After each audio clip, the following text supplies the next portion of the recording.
আসসালামু আলাইকুম। নবম শ্রেণীর সুপ্রিয় শিক্ষার্থীরা, আশা করি আল্লাহর রহমতে তোমরা অনেক ভালো আছো। তোমাদের গণিত বিষয়ের যে তৃতীয় অধ্যায়, যেটার নাম লগারিদমের ধারণা ও প্রয়োগ, আমরা বেশ কয়েকটা লেকচারে বিভক্ত করে আমরা জোড়াই কাজ, একক কাজ, কনসেপ্টগুলো আলোচনা করছি। তো সেটারই ধারাবাহিকতায় আজকে আমরা কিন্তু একদম শেষ লেকচার হিসাবে অনুশীলনীর অঙ্কগুলো সহজভাবে সমাধান করে দিব। একটা লেকচারই অনুশীলনীতে জন্য 9টা অঙ্ক আছে, সেই সবগুলো আমরা সুন্দর করে এবং সহজ ভাষায় সমাধান করে দিব। তোমরা যদি অঙ্কগুলো সবগুলো ভালো করে বারবার দেখো, তাহলে আশা করা যায় লগারিদম সম্পর্কে তোমাদের আর তেমন কোনো সমস্যা থাকবে না। তাহলে আজকে আমরা দেখতে যাচ্ছি লগারিদম অধ্যায়টার অনুশীলনীর যে অঙ্কগুলো, সেগুলোর সমাধান। ডিয়ার স্টুডেন্টস, তোমাদের সামনে আমি তোমাদের পাঠ্য বই হইতে তৃতীয় অধ্যায়ের যে অনুশীলনীটা, সেটার প্রথম অংশটার ছবিটা আমি এখানে তুলে ধরেছি। অনুশীলনীতে কি কি করতে হবে আমরা যেন বইয়ের স্বাদটা পাই, সেই জন্যই মূলত এই অংশটা তোমাদের সামনে তুলে ধরা। দেখো, আমাদের 1 নংয়ে বলছে বিভিন্ন সূত্র ব্যবহার করে মান নির্ণয় করে, তার মানে 2টা ম্যাথ আছে, ওইগুলোর মান নির্ণয় করতে হবে। 2 নংয়ে আবার বলছে বিভিন্ন সূত্র ব্যবহার করে প্রমাণ করতে। 3 নংয়ে বলছে আরও এরকম কিছু কাজ। আমরা কিন্তু একটা একটা করে সুন্দর করে সহজভাবে সমাধান করে দিব। তো আগে একটু বইয়ের স্বাদটা পাওয়ার জন্য বইয়ে অঙ্কগুলো কিভাবে আছে সেটা একটু দেখে নিলাম। বইয়ে কিন্তু অনুশীলনীতে 9টা অঙ্ক আছে, আমরা প্রথম 3টার চেহারাটা একটু দেখে নিলাম। এখন এগুলো ধারাবাহিকভাবে আমরা সলভ করব, তারপর বাকিগুলা সলভ করব। এভাবে সবগুলার সহজ সমাধান এই লেকচারটাতে তোমাদের জন্য করে দেওয়া হচ্ছে। আমাদের 1-এর 1 অঙ্কটা বলছে কি, দেখো, বিভিন্ন সূত্র ব্যবহার করে মান নির্ণয় করো। আমাদের এই যে এরকম একটা রাশিমালা দিয়ে দিছে, বলছে বিভিন্ন সূত্র, তোমার যেই সূত্র এখানে ব্যবহার করার মতো অবস্থায় আছে সেই সূত্রটাই তোমাকে ব্যবহার করতে বলছে। আচ্ছা, আমরা এখানে বিভিন্ন সংখ্যা দেখতে পাচ্ছি, আবার এদের মধ্যে রুট দিয়ে বিভিন্ন সংখ্যাও আছে। তাহলে আমরা একটা একটা করে আগাইতে থাকি। দেখো, আমাদের প্রথম পদটাতে কি আছে, 2 আছে, ওকে। এরপরে কিন্তু কোনো চিহ্ন নাই, মানে কিন্তু এখানে একটা গুণ চিহ্ন। তারপরে এটাকে আমরা বলি রুট কিউব।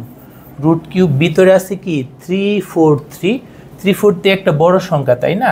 এটাকে যদি আমরা একটু ভাঙাই, দেখো 343, এটা ভাঙানোর জন্য আমাদের একটু ক্যালকুলেটর ব্যবহার করতে হবে। 343 কিন্তু একটা বিজোড় সংখ্যা, তার মানে এটাকে 2 দ্বারা ভাগ করা যাবে না। তুমি ক্যালকুলেটর আগে 3 দ্বারা ট্রাই করো, দেখবা যে ভাগ মিলতেছে না। 5 দ্বারা ভাগ করারই দরকার নাই, কারণ আমরা জানি যে একক স্থানে যদি 5 আর 0 এগুলো না থাকে, তাহলে সেটা 5 দ্বারা বিভাজ্য হবে না।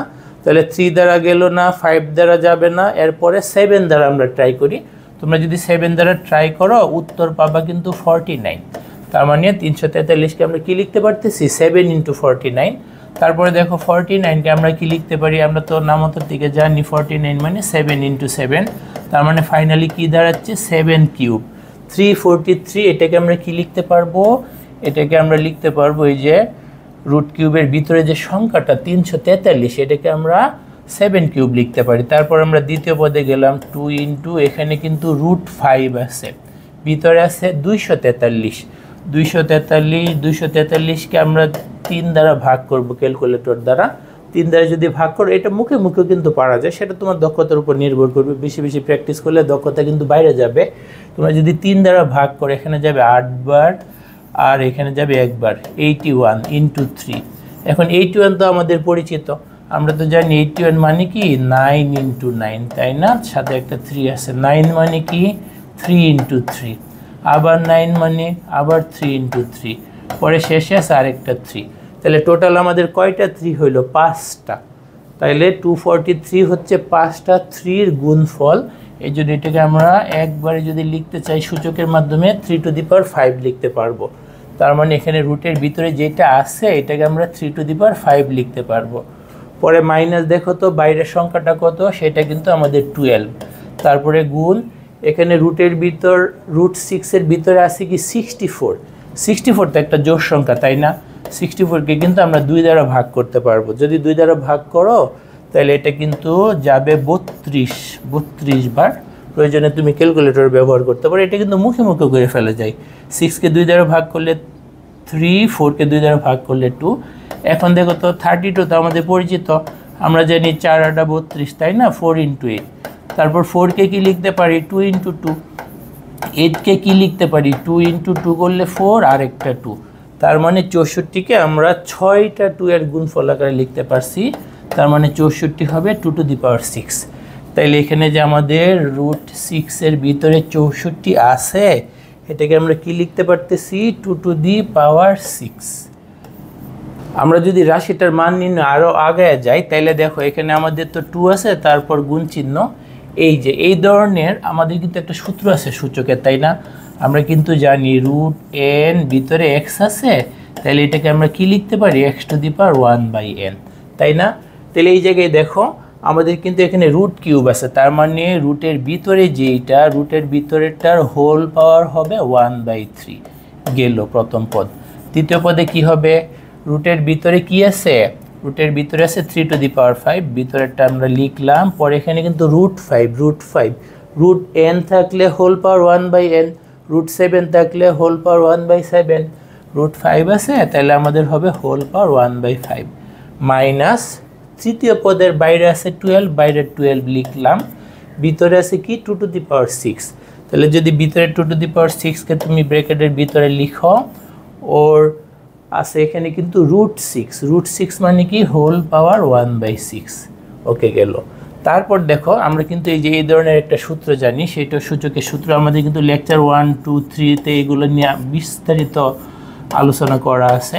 আগের লেকচারগুলো তোমরা যদি ডেসক্রিপশন বক্সের লিঙ্ক থেকে দেখে নাও, তাহলে সূত্রগুলো আবার মনে পড়বে। দেখো a to the power m bracket দিয়ে হোল পাওয়ার n, তখন কিন্তু আমরা পাওয়ার পাওয়ার দুইটা গুণ করে ফেলি, পাওয়ার পাওয়ার দুইটা আমরা কি করে ফেলি? গুণ করে ফেলি। তাহলে দেখো এখানে কি হবে? 2 × 7 এর পাওয়ারে কি 3 × 1/3, তাই না? ওকে, এখানে দেখো তো কি হবে? 2 × 3 এর পাওয়ারে 5 × 1/5। এখানে দেখো তো কি হবে? 12 × 2 এর পাওয়ারে কি 6 × 1/6, তাই না? এখন দেখো 3 সাথে 1/3 গুণ করলে তো কাটাকাটি চলে যাবে, তাতে বাকি থাকবে 1। তার মানে 2 × 7 টু দি পাওয়ার 1। পাওয়ার 1 হলে কিন্তু না লিখলেও হয়, আমরা কিন্তু এটা জানি, পাওয়ার 1 হলে না লিখলেও হয়। দ্বিতীয় পদে দেখো তো এখানে হবে 3 এর পাওয়ারে 5 × 1/5, কাটাকাটি করে 3 এর পাওয়ারে 1 থাকবে, পাওয়ারে 1 হলে না লিখলেও হয়। এখানে দেখো তো কি হয়? এখানে হবে পাওয়ারে 6 কাটা 1 থাকে, না লিখলেও হয়। এখন দেখো আমরা জানি 7 দুগুণে 14, 3 দুগুণে 6 মাইনাস 12 দুগুণে 24, 14 আর 6 যোগ করলে 20, 20 থেকে 24 বিয়োগ করলে কত? -4। তার মানে আমাদের এটার আনসার কত? -4। আমাদের 1 নংটার উত্তর কত? -4। এখন আমরা দেখব 1 2 এর প্রশ্নটা কি বলছে। বিভিন্ন সূত্র ব্যবহার করে 1 মতো এটার মান নির্ণয় করতে বলছে। এখন এখানে দেখো আমরা দেখতে পাচ্ছি ভগ্নাংশ আকারে আছে, উপরে আছে y এর পাওয়ারে a প্লাস b, নিচের আছে y এর পাওয়ারে 2c। আমরা কিন্তু সূচকের এই সূত্রটা জানি, a to the power m divided by a to the power n। যদি বেস সেম হয় এবং ভাগ থাকে, লবের বেস এবং হরের বেস সেম আছে, ভাগ, তাহলে তোমার কি হবে? পাওয়ারে বা সূচকের মধ্যে বিয়োগ করতে হয়, তাই না? তার মানে দেখো এই যে সূত্রটা আমরা প্রথম পদ, দ্বিতীয় পদ, তৃতীয় পদে অ্যাপ্লাই করতে পারতেছি বা ব্যবহার করতে পারতেছি। তাহলে আমরা কি লিখবো? y two the power a plus b, হরের পাওয়ার কত? 2c, তাহলে এটা বিয়োগ হবে। এখানে আছে গুণ, এখানে অনুরূপভাবে y এর পাওয়ারে কি হবে? b plus c minus 2a। এখানে কি হবে? y এর পাওয়ারে c plus a minus 2b, তাই না? আমাদের কিন্তু এরকম হচ্ছে, আমাদের ভাগ আছে সেম পাওয়ারের রাশিমালা, সেই জন্য পাওয়ার বিয়োগ হবে। এখন কিন্তু আমরা আবারও জানি যে গুণ থাকলে পাওয়ারে যোগ হয়, তাই না? সূচক সম্পর্কিত এরকম সূত্রটা তোমাদের আশা করা যায় জানা আছে। গুণ থাকলে পাওয়ারে কি হয়? যোগ হয়। গুণ থাকলে পাওয়ারে কি হয়? যোগ হয়। তাহলে আমরা পাওয়ারগুলো যোগ করে দিতে পারবো। কি লিখতে পারবো? a plus B minus 2c যোগ b plus C minus 2a যোগ c plus a minus 2b, তাই না? এখন দেখো a কয়টা আছে, আমরা যদি একটু খুঁজে দেখি, তাহলে দেখো তো a আছে এখানে একটা, এখানে একটা, প্লাসের 2টা মাইনাসের 2টা, তাই না? তাহলে সব বাদ পড়ে যাবে, গেল। বির অবস্থা দেখো তো, এখানে একটা বি, এখানে একটা বি, প্লাসের 2টা বি মাইনাসের 2টা বি, তাহলে বিও বাদ পড়ে যাচ্ছে। আর বাকি আছে কি? সি আছে মাইনাসের 2টা, প্লাসের একটা আর একটা 2টা, তার মানে সবগুলা বাদ পড়ে যাচ্ছে, আমাদের এখানে সবগুলা কি পড়ে যাচ্ছে, বাদ পড়ে যাচ্ছে। তার মানে আমরা লিখতে পারবো y⁻0। সূচকের আরেকটা সূত্র আমাদের জানা আছে, কোনো সংখ্যার পাওয়ারে যদি কোনো একটা নির্দিষ্ট সংখ্যার পাওয়ারে যদি 0 থাকে তাহলে সেটার মান 1 হয়। তার মানে আমাদের এটার মান কি 1, তাহলে আমাদের আনসারটা এই ক্ষেত্রে কি হচ্ছে, আনসারটা এই ক্ষেত্রে কিন্তু 1। এখন আমরা যে অঙ্কটা দেখব সেটা হচ্ছে বইয়ের 2 নাম্বার। আমাদের বলছে বিভিন্ন সূত্র ব্যবহার করে প্রমাণ করো যে এই রাশিমালাটার মান হচ্ছে 1। তাহলে আমাদের এটা সমান 1 প্রমাণ করতে বলছে, তাই না? যে সূত্র প্রযোজ্য সেটা তোমাকে ব্যবহার করতে বলছে। তাহলে আমরা এটা যদি বাম পক্ষটা দেখি, এটা যদি সলিউশন বা সমাধানটা করতে যাই, আমাদের বাম পক্ষে কি আছে দেখো। বাম পক্ষে রাশিমালাটা যদি আমরা লিখি, জেড এর পাওয়ার আছে লবে এ, হরে জেড এর পাওয়ার আছে বি, হোল পাওয়ার আছে কি এ প্লাস বি মাইনাস সি, তাই না? গুণ দ্বিতীয়টাতে কি আছে, জেড এর পাওয়ারে বি আছে, জেড এর পাওয়ারে সি আছে, হোল পাওয়ার কি বি প্লাস সি মাইনাস এ। তারপর দেখো লাস্টেরটাই কি, জেড এর পাওয়ার সি, জেড এর পাওয়ার এ, হোল পাওয়ার কি আছে C plus A minus B. এখন এখানে দেখো প্রথম পদটার প্রথম অংশটার ব্র্যাকেটের ভিতরে কি আছে, আছে কিন্তু ভাগ, উপরের বেজও জেড, নিচেরটার বেজও জেড। তাহলে কিন্তু আমরা জানি, একটু আগের অঙ্কটাতে আমরা সূত্রটা ব্যবহার করছি, ভাগ থাকলে পাওয়ার বিয়োগ হয়, তাই না? একটু আগে কিন্তু আমরা সূত্রটা ব্যবহার করছি, যদি থাকে x⁻m ডিভাইডেড বাই x⁻n, তাহলে সূচকের সূত্র কি বলে, তোমরা লিখতে পারবে x⁻m - n, তাই না? তাহলে যদি আমরা এটা লিখি তাহলে দেখো তো আমরা কি লিখতে পারবো, জেড এর পাওয়ার হবে a minus B, whole power কি হবে a plus B minus C. দ্বিতীয় অংশটাই অনুরূপভাবে কি লিখতে পারবো আমরা, জেড এর power B minus C, whole power B plus C minus A. তৃতীয় অংশটা তো কিন্তু আমরা লিখতে পারবো জেড এর power C minus A, whole power কি C plus A minus B. তারপর আমরা যে সূত্রটা ব্যবহার করবো এটা কিন্তু আমরা জানি, আগের অঙ্কটাতে ব্যবহার করছি x⁻m হোল পাওয়ার n, তাতে আমাদের কি হবে x⁻mn। ব্র্যাকেটের ভিতরেও পাওয়ার আবার বাইরেও পাওয়ার থাকলে পাওয়ার পর আমরা কি করে ফেলতে পারি, গুণ করে ফেলতে পারি। ওকে, এখন যদি আমরা পাওয়ার পর গুণ করি তাহলে দেখো কি হবে, এক্ষেত্রে আমরা লিখতে পারবো জেড এর পাওয়ারে কি লিখতে পারবো, তাহলে দেখো a minus b into a plus B minus c গেল। দ্বিতীয়টাতে কি হবে, জেড এর পাওয়ারে আছে ভিতর থেকে বি মাইনাস সি, উপর থেকে কি বি প্লাস সি মাইনাস এ গেল। তৃতীয়টাতে দেখো, তৃতীয়টাতে হবে কি জেড এর পাওয়ারে C minus A bracket C plus A minus B. এখন তুমি ইচ্ছা করলে এই গুণটা সরাসরি গুণ করতে পারো, আবার সূত্র ব্যবহার করে গুণ করা যায়। আমি মনে করলাম যে সূত্র ব্যবহারের ব্যাপারটা অনেকের কাছে ধরতে সমস্যা হচ্ছে, সেই জন্য আমি সরাসরি গুণ করে দিচ্ছি। তুমি ইচ্ছা করলে কিন্তু সূত্র ব্যবহার করে গুণ করতে পারো, এ প্লাস বি মাইনাস বি। ওকে, আমি একদম ডাইরেক্ট গুণ করে দিচ্ছি। এ দিয়ে যদি গুণ করি তাহলে দেখো তো কি হবে, A square plus A B minus A C. B দ্বারা যদি গুণ করি তাহলে হবে মাইনাস এ বি, তারপরে কি হবে মাইনাস বি স্কোয়ার, তারপরে কি হবে প্লাস বিসি গেল প্রথম অংশটা। তারপর দেখো দ্বিতীয় অংশটাই কি হবে, দ্বিতীয় অংশটাই হবে জেড এর পাওয়ার, আমাদের বি দ্বারা গুণ করলে হবে B square plus BC minus A B, আবার হবে মাইনাস সি দ্বারা গুণ করলে minus BC minus C square plus AC. তারপর তৃতীয় অংশটাই কি হবে, তৃতীয় অংশটাই হবে আমাদের, তৃতীয় অংশটাই আমাদের হবে জেড এর পাওয়ার কি হবে C square plus C A minus BC minus AC minus A square plus A B. এই গুণটা তোমরা একটু সতর্কতার সাথে করলেই পারবে। এ দ্বারা এখানকার তিনটা পদকেই গুণ, মাইনাস বি দ্বারা তিনটা পদকেই গুণ, ওইখানে অনুরূপভাবে বি দ্বারা তিনটা পদকেই গুণ, মাইনাস সি দ্বারা তিনটা পদকেই গুণ, এখানে অনুরূপভাবে। এখন দেখো এখানে আমরা কিন্তু হালকার উপর ঝাপসা একটু সরল করতে পারি। দেখো তো কি সরল করতে পারি, এই যে প্লাসের এ বি মাইনাসের এ বি, প্লাসের বিসি মাইনাসের বিসি, এখানে হচ্ছে প্লাসের সি এ, এটা হচ্ছে মাইনাসের সি এ। এই যে নীল কালিরগুলো আমাদের এখানে কিন্তু ক্যান্সেল হয়ে যাচ্ছে।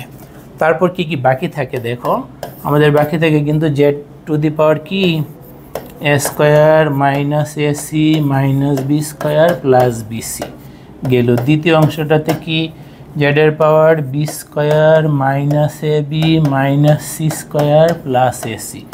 তৃতীয় অংশটাই কি গেল থাকলো জেডের পাওয়ার কিন্তু C square minus BC minus A square plus A B. এখন তোমরা জানো এই যে তিন ক্ষেত্রেই কিন্তু বেস জেড আর সূচকে বিভিন্ন জিনিস আছে, তাহলে গুণ থাকলে কিন্তু সূচক বা পাওয়ারটা আমরা যোগ করে ফেলতে পারি, তাই না? তাহলে বলে তো এখানে জেডের পাওয়ারে কী লিখবো, A square minus AC minus B square plus BC. দ্বিতীয়টার থেকে কী আসবে, plus B square minus A B minus C square plus AC. তৃতীয়টার থেকে কী আসবে, plus C square minus BC minus A square plus A B.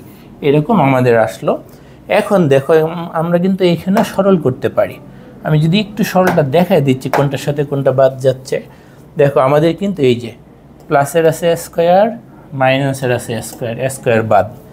তারপরে দেখো বি স্কোয়ার, এই যে আমাদের কিন্তু এখানে আছে বি স্কোয়ার, এখানে আছে প্লাসের বি স্কোয়ার, বি স্কোয়ারও বাদ। মাইনাসের সি, ওকে, এই যে মাইনাসের সি, এখানে আছে প্লাসের এসি, এইটাও বাদ। তারপর দেখো প্লাস বিসি, এই যে প্লাস বিসি, এখানে আছে মাইনাস বিসি, ওইটাও বাদ। তারপর দেখো এই যে মাইনাস এ বি, এখানে আছে কি plus A B, A bio বাদ। আর কি বাকি রইল সি স্কোয়ার, সি স্কোয়ার তো আরও আগেই বাদ পড়ে যাচ্ছিলো, ওকে আমরা পরে বাদ দিলাম। আচ্ছা, তাহলে কিন্তু আমাদের পাওয়ারের সবগুলা কাটাকাটি চলে গেছে, শূন্য থাকবে। তার মানে আমরা লিখতে পারি জেডের পাওয়ারের শূন্য। তাহলে জেড টু দি পাওয়ার 0 আমাদের সূত্র কি বলে, সেটাকে আমরা সরল করে 1 লিখতে পারি। তাহলে এই ম্যাথটার আনসার কত, আনসার 1। আমরা এখন 3 নং ম্যাথটা সলভ করব। এখানে আমাদের প্রশ্নে কি বলছে দেখো, নিচে সূচক সমতাকে লগের মাধ্যমে প্রকাশ করো এবং বৈজ্ঞানিক ডিভাইস বলতে এক্ষেত্রে ক্যালকুলেটর, সেটা ব্যবহার করে এক্স এর মান বের করো। তাহলে আমাদের এখানে কিন্তু 4টা অঙ্ক আছে, সেগুলো সূচক সমতা, সেগুলোকে আমাদের লগে প্রকাশ করতে বলছে। তারপর বলছে বৈজ্ঞানিক ডিভাইস ব্যবহার করে ওই যে এক্স দেখতে পাচ্ছ, এক্স এর মানগুলা বের করতে। ওকে, আমরা যদি ধারাবাহিকভাবে একটা একটা করে সমাধান করে যাই তাহলে দেখো তো সলিউশনগুলো কি হবে। প্রথমটাতে আমাদের সূচক সমতাটা কি দিয়ে দিছে, 2 two the power x equal two 64। আমরা কিন্তু সূচক সমতাকে লগে কনভার্ট করার এরকম সূত্র জানি, তাই না? তাহলে দেখো এই যে সূচকটা সমান, এই যে সূচকে n আছে, তাহলে n সমান লগের মাধ্যমে লিখবো। তাহলে আমাদের এখানে সূচকে x আছে, তাহলে x সমান কার মাধ্যমে লিখবো, লগের মাধ্যমে। তো কনভার্টটা কি করতে হয়, সূচকের বেস 2, তাহলে আমাদের লগেরও বেস হবে 2। সূচকের অপর পাশে 64, লগের আর্গুমেন্টে হবে 64। এখন তোমরা এটা ইচ্ছে করলে ক্যালকুলেটর দিয়ে সরাসরি বের করে ফেলতে পারো, অথবা এটা কিন্তু সিম্পলভাবে আমরা সরল করতে পারি। আমরা কিন্তু এখানে লিখতে পারি কি বলতো, 64 মানে কি, 64কে তোমরা যদি একটু সরল করো, 64 মানে কিন্তু 2 ইন্টু 32, তাই না? 32কে তোমরা আবার কি লিখতে পারো, 4 ইন্টু 8। 4 মানে কি, 4 মানে 2 ইন্টু 2, 8 মানে কি 2 ইন্টু 2 ইন্টু 2। ফাইনালি আমাদের বলো তো কয়টা 2 হচ্ছে, 1টা 2টা 3টা 4টা 5টা 6টা 2, তার মানে 2-র মাথার উপর 6। বুঝতে পারছো? 64কে কিন্তু আমরা 2-র মাথার উপর 6 এভাবে লিখতে পারি। এখন দেখো লগারিদমের সূত্রের মজা, আমাদের কিন্তু আর্গুমেন্টের পাওয়ারে 6 আছে, তাই না? এই 6টাকে একদম ঘাড়ে ধইরে বেটা পাওয়ারে যে বসে আসিস, তোকে আমরা নামায় দিচ্ছি। লগের বেজে হবে 2 আর এখানেও 2। এখন দেখো আবার মজা, কি মজা, এই যে বেজে আর আর্গুমেন্ট একই সংখ্যা, তাহলে কিন্তু লগের আরেকটা সূত্র পড়তেছে, খালি সূত্র আর সূত্র, সেক্ষেত্রে কিন্তু আমরা 1 লিখতে পারি, তাই না? লগের বেজ এবং আর্গুমেন্ট একই সংখ্যা হইলে সূত্র কি বলে, তোমরা 1 লিখতে পারবা। 6 ইন্টু 1 6। তাহলে কিন্তু পুরো অঙ্কটা আমরা ক্যালকুলেটর ছাড়াই করে ফেলছি, বই ক্যালকুলেটর ব্যবহার করার পারমিশন দিছে। 2 নং সূচক সমতাটাতে কি আছে বলো তো, আমাদের আছে কিন্তু 1.2 সূচকে x ইকুয়াল টু 100। তাহলে এইটাকে যদি আমরা আগেরটার মতো এই কনভার্সনের ফর্মুলাটা দিয়ে যদি কনভার্ট করি, তাহলে দেখো তো x সমান কি হবে, লগের মাধ্যমে লিখতে হবে। সূচকের বেজে 1.2, তাহলে আমাদের লগের বেজে হবে 1.2। সূচকের অপর পাশে 100, তাহলে লগের আর্গুমেন্টে 100। এটা কিন্তু আমরা আগেরটার মতো মুখে মুখে করতে পারবো না, কারণ এখানে বেজ আছে 1.2, উপরে আছে 100। এটা আমাদের লগের ওরকমভাবে সূত্রের স্ট্রাকচারের সাথে মিল নাই, এমন সংখ্যা যে একটা ক্যারেক্টার পাওয়ার আকারে লেখা যায় না। সেই জন্য আমরা এটা সরাসরি কিছু ক্যালকুলেটর কিন্তু এটা সরাসরি সাপোর্ট করবে, বেজ হিসেবে 1.2 যেসব ক্যালকুলেটর ইনপুট দেওয়া যায় তারা সরাসরি বের করে ফেলতে পারবে। আর যাদের ক্যালকুলেটর সরাসরি এটা সাপোর্ট করে না তাদের লগের বেজ চেঞ্জ করার সূত্র দ্বারা বেজ চেঞ্জ করতে হবে। আমরা কিন্তু লগের বেজ চেঞ্জ করার এই ধরনের সূত্র জানি। দেখো তো, লগ এ বেজ বিকে আমরা নতুন দুইটা লগের মাধ্যমে লিখতে পারি।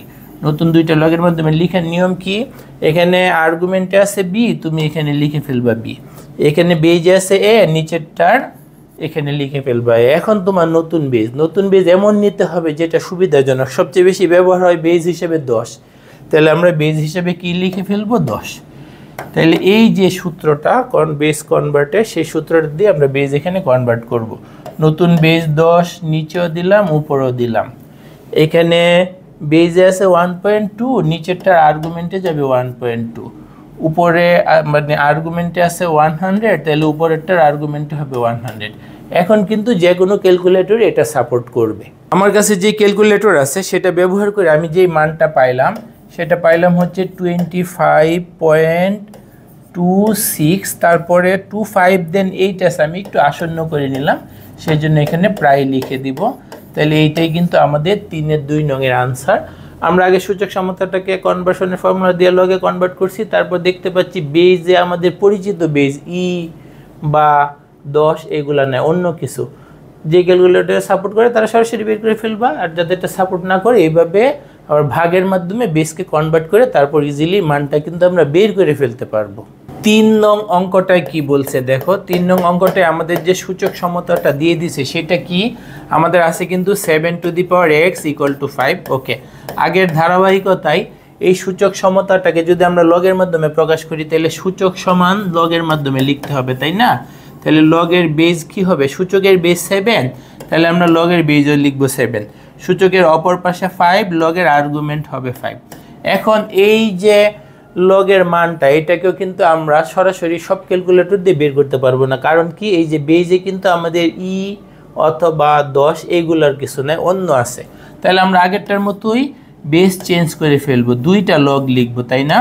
আমরা কয়টা লগ লিখবো, 2টা লগ। তারপরে আমাদের এখানে বেজে আছে 7, নিচেরটার আর্গুমেন্টে 7, এখানে আর্গুমেন্টে আছে 5, উপরেরটার আর্গুমেন্টে 5। আমাদের নতুন বেজ লিখতে হবে। আমাদের নতুন বেজ হিসেবে আমাদের ফার্স্ট চয়েস কি 10। আমাদের ফার্স্ট চয়েস কেন 10? কারণ বেজ হিসেবে 10 সবচেয়ে বেশি ব্যবহার হয়। এখন ক্যালকুলেটর দিয়ে যদি এটার মানটা বের করি, ক্যালকুলেটর দিয়ে আমি যে মানটা পাইলাম সেটা হচ্ছে 0.827। আমি যদি 2 ঘর পর্যন্ত আসন্ন করি তাহলে 0.83, এইটাই কিন্তু আমার উত্তর। প্রায় লিখলাম কেন, যেহেতু আমি একটু বাদ দিছি, অল্প একটু বাদ দিছি, সেই জন্য আমি এটাকে প্রায় লিখে দিলাম। তাহলে আমাদের 3-এর 3 নংয়ের উত্তর কত, 0.83 প্রায়। আমরা যদি 3-এর 4 নংটা করতে যাই, এখানে আমাদের সূচক সমতাটা কি দিয়ে দিছে, এখানে আমাদের সূচক সমতাটা দিয়ে দিছে কিন্তু 2/3 whole power x equal to কত আছে, ইকুয়াল টু আমাদের আছে হচ্ছে 7। ওকে, তাহলে এই সূচক সমতাটাকে যদি আমরা লগারিদমে কনভার্ট করি, আগেরগুলোর মতো কনভার্ট, সবগুলো একই রকম, এই সূত্র অনুযায়ী হবে। দেখো সূচক, তাহলে সূচক সমান লগের মাধ্যমে, তাহলে আমাদের সূচক x, তাহলে x সমান লগের মাধ্যমে। আমরা লগের মাধ্যমে কি লিখব, লগের সূচকের বেজ 2/3, তার মানে লগের বেজে হবে 2/3, সূচকের অপর পাশে 7, লগের আর্গুমেন্টে হবে 7। এখন এইটাও কিন্তু আমরা সরাসরি সব ক্যালকুলেটর দিয়ে বের করতে পারবো না। তাহলে আগেরটার মতো যদি আমরা এটার বেস চেঞ্জ করি তাহলে আমাদের কিন্তু 2টা লগ লিখতে হবে, লবে একটা লগ, হরে একটা লগ। লবেরটার আর্গুমেন্টের জায়গায় চোখ বন্ধ করে 7, হরেরটার আর্গুমেন্টের জায়গায় চোখ বন্ধ করে 2/3। নতুন বেজ হিসেবে জানি আমাদের কি পছন্দ, 10। তাহলে এখানে বেজের জায়গায় দিব 10, এখানে বেজের জায়গায় দিব 10। এখন আমরা ক্যালকুলেটরের সহায়তা নিব। আমরা যদি ক্যালকুলেটরের সহায়তা নেই তাহলে আসবে লগ 10/7 বা শুধু লগ 7। বেজ 10 হলে কিন্তু বেজ লেখা লাগে না। তোমাদের ক্যালকুলেটরে দেখবা শুধু লগ আছে, যেখানে বেজ লেখা নাই, তাহলে বুঝবা সেইটাই কিন্তু 10 লগ। 10 লগ হলে বেজ কি থাকে না, বেজ লেখা থাকে না। তাহলে এখানে আমার মানটা যেটা আসছে -4.7, তারপরে 9999 এরকম। তাহলে আমি যদি 2 ঘর পর্যন্ত আসন্ন করি তাহলে -4.80 হয়ে যায়, তার মানে আমার -4.8 প্রায়। এটা লিখলে কিন্তু আমার এই ম্যাথটা শেষ হয়ে গেল। আমাদের এরপরের ম্যাথটা কি বলছে দেখো, 4 নং যেটা বলছে 10% চক্রবৃদ্ধি মুনাফা হারে চক্রবৃদ্ধি মূলধন কত বছরে 3 গুণ হবে। আমাদের কাছে সময়টা জানতে চাইছে যে কত বছরে আমাদের চক্রবৃদ্ধি মূলধনটা শুরুর মূলধনের 3 গুণ হবে, তাই না? মনে করো শুরুর মূলধনটা যদি হয় 1000 টাকা, তাহলে 10% চক্রবৃদ্ধি মুনাফা হারে কত বছরে সেটা 1000-এর 3 গুণ 3000 হয়ে যাবে, সেইটাই কিন্তু আমাদেরকে এখানে বের করতে বলছে। তাহলে এটা সমাধানটা কি হবে বলো তো? এটা সমাধান আমাদের এখানে কি কি ইনফরমেশন দিয়ে দিছে সেইগুলো আমরা আগে লিখে নিই। জাস্ট আমাদের দিয়ে দিছে হচ্ছে হার। হারকে আমরা কি দ্বারা সূচিত করি? আর দ্বারা, তাই না? আর কত দিয়ে দিছে? 10%। 10%কে তোমরা যদি এই পার্সেন্টেজটা উঠে দাও তাহলে কিন্তু লিখতে পারবা 1/100, তাই না? পার্সেন্টেজ চিহ্নের পরিবর্তে আমরা 1/100 লিখি। এটাকে তোমরা মুখে মুখে করতে পারো, ক্যালকুলেটর দিয়েও করতে পারো। এটা হবে কিন্তু 0.1। এটাকে আমরা তাহলে আমাদের আর এর মান এখানে কি লিখতে পারি? 0.1। তারপরে কি বলছে? এটা কিন্তু আমাদের চক্রবৃদ্ধি মুনাফার হার, হার বা রেট, যাকে সংক্ষেপে আমরা আর নাম দিই। চক্রবৃদ্ধি মূলধন কত বছরে 3 গুণ হবে। তাহলে আমাদের প্রারম্ভিক মূলধনটা কত সেটা তো দেওয়া নাই, তাই না? তাহলে আমরা প্রারম্ভিক মূলধনটা ধরে নিচ্ছি।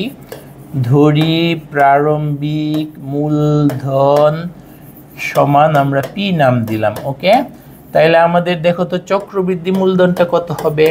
আমাদের যে প্রশ্নের কথা তাতে চক্রবৃদ্ধি মূলধনটা কত হবে? চক্রবৃদ্ধি মূলধন যাকে আমরা এ নাম দিই, এ কত হবে? এটা 3 গুণ, পির 3 গুণ হয়ে যাবে, তাই না? কত সময় সেটা কিন্তু আমাদের বের করতে বলছে। তাহলে 3 গুণ কত? 3p। পির 3 গুণ কত? 3p। সময়টা কত? সময়টাই কিন্তু আমাদের বের করতে বলছে। সময় n, এটা আমরা জানি না, nটা আমরা বের করব। এখন আমাদের সূত্রটা কি বলো তো? আমাদের সূত্রটা কিন্তু এরকম। চক্রবৃদ্ধি মুনাফার সূত্রটা কি? a = p × 1 + r whole to the power n, তাই না? এখন এখানে যদি আমরা মানগুলো বসাই তাইলে কিন্তু ক্যালকুলেশন কইরা আমরা n এর মানটা পাওয়া যাব। তাহলে আমরা যদি মানগুলো বসাই তাহলে বলো তো এর মান কত?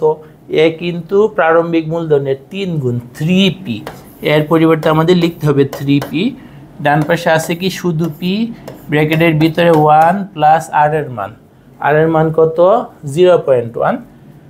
তাহলে আমরা আর এর জায়গায় লিখলাম 0.1 হোল পাওয়ার আছে n, ওকে। এরপর যদি আমরা একটু একটু করে সরল করতে থাকি, দেখো তো একটু একটু করে যদি সরল তোমরা করতে থাকো, তোমাদের এখানে কিন্তু এই যে পি বাদ চলে যাচ্ছে, তাই না? তার মানে আমাদের পরে কি থাকবে? আমরা পরে কিন্তু লিখতে পারবো এরকম, বাম পাশে থাকে কিন্তু আমাদের 3, ডান পাশে ব্র্যাকেটের ভিতর 1 + 0.1। এইটাকে যদি তোমরা যোগ করো 1.1 হচ্ছে, তাই না?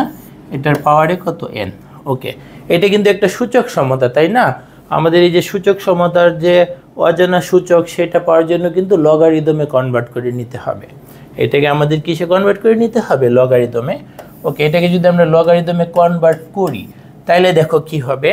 আমাদের সূচকটা সমান লগের মাধ্যমে লিখতে পারবো। সূচক কত আছে? n। n সমান কিসের মাধ্যমে লিখতে পারবো? লগের মাধ্যমে। আমাদের এখানে সূচকের বেজ কত? 1.1। তাহলে আমাদের লগেরও বেজ হবে 1.1। আমাদের সূচকের অপর পাশে কত? 3। তাহলে লগের আর্গুমেন্টে হবে 3। এখন এটা কিন্তু অনেক ক্যালকুলেটর দিয়ে সরাসরি বের করতে পারবা, অনেক ক্যালকুলেটরে বেস চেঞ্জ করে নিতে হবে। তাহলে আমরা বেস চেঞ্জ করে নিলাম, ভগ্নাংশ আকারে দুইটা লগ লিখে নিলাম, ঠিক আছে? তাহলে এখানে বেজ 1.1, নিচেরটার আর্গুমেন্টে লিখতে হবে 1.1। এখানে আর্গুমেন্টে 3, তাহলে উপরেরটার আর্গুমেন্টে লিখতে হবে 3। আচ্ছা, নতুন বেজ হিসেবে যেন আমাদের কি ফার্স্ট চয়েস 10। নতুন বেজ হিসেবে আমাদের ফার্স্ট চয়েস কি? 10। এখন যদি এটাকে আমরা ক্যালকুলেটর দিয়ে মান বের করি, ক্যালকুলেটর দিয়ে মান বের করলে আমি যা পাইলাম সেটা হচ্ছে 11.52, যেটাকে আমি আসন্ন কইরা 11.5 লিখতে পারি। তাহলে আমাদের উত্তরটা কি? আমাদের উত্তরটা কি হবে?